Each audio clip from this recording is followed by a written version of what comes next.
Motorcycle নিয়ে বার হয়েছিলাম রাস্তার মধ্যে, খুব তাড়াহুড়া, ঘরে আমার নতুন বউ। তো হেলমেট নিয়ে বার হইতে মন নাই, ছাত্রছাত্রীরা তো ট্রাফিক কন্ট্রোল করতেছে আপনারা জানেন।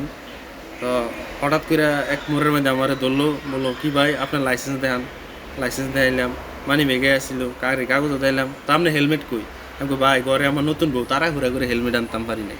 ভাই ঠিক আছে, তাহলে আপনি আঙ্গুল লগে 4 ঘন্টাও ট্রাফিক সিগন্যাল পালন করেন, যা কি ফেসও বললাম দেখছে।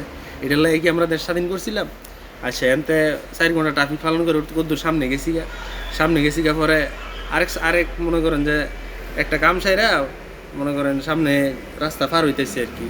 রাস্তা পার হইতেছি, ফ্লাইওভার না থেকে নিচে তো যাইতেছি, তাড়াহুড়া। তখন ছাত্র আমার ধরে কইলো, কী ব্যাপার আপনি তাড়াতাড়ি রাস্তা পার হইতেছেন, ঘটনা কি? এভাবে কি রাস্তা ফ্লাইওভার দা পার?